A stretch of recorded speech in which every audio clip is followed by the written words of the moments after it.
Scott Jennings catches this English goon in a lie. Welcome to John Mike Keane. Are you afraid that we might hurt Canada's feelings? Because he did get new things on Canada, which I'm sure you know. Justin, and I'm just going to read you Justin Trudeau's own statement.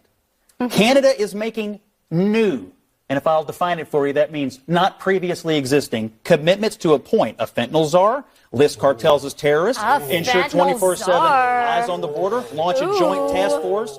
Now they're mocking that he has a fentanyl czar. I think that's a great move by Canada, very helpful, very cool of Trudeau to open this up and start spending some money on the northern border.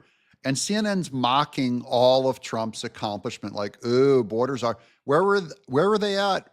You know, making fun of Kamala Harris being border czar. No one's laughing at Tom Homan, by the way, as border czar.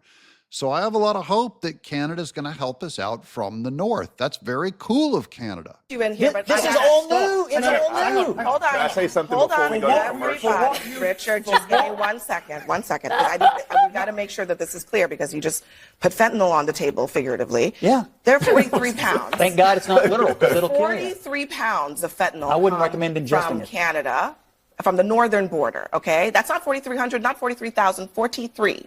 Richard. Okay, so we got these, knew this and knew that and the yes.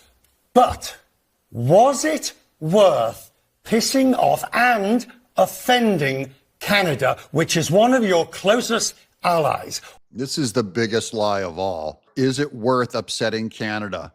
We had a trade war with Canada for exactly 1 day, and it was yesterday. Trump said he was unloading a tariff, and then he removed it. He did the same thing to Mexico, said he was going to start a tariff. Mexico puts 10,000 troops on the border. Trump removes it. So it doesn't make anyone mad. In the end, Canada doesn't want these deadly drugs coming into America.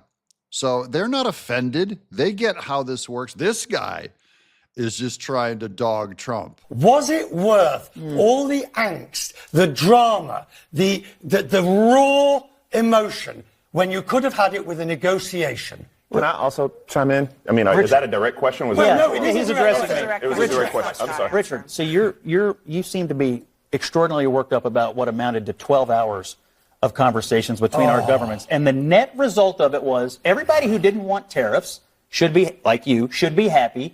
Everybody who wants less immigration should be happy, and everybody who wants less fentanyl, we should all be saying it's a win. We're back at the status quo. Look at them all screaming. They're all mad. They want to stay mad at Trump. These are Democrats want to stay mad at Trump, including this English guy. I don't know who the heck you think you are.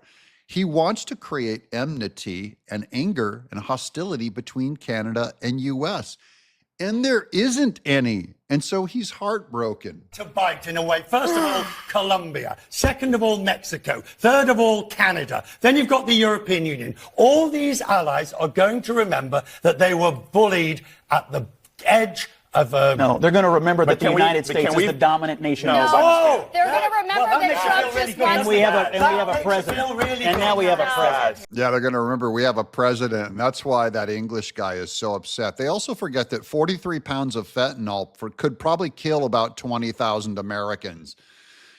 So the whole point, and by the way, when you shut off Mexico from fentanyl coming in, it will all go straight up to Canada.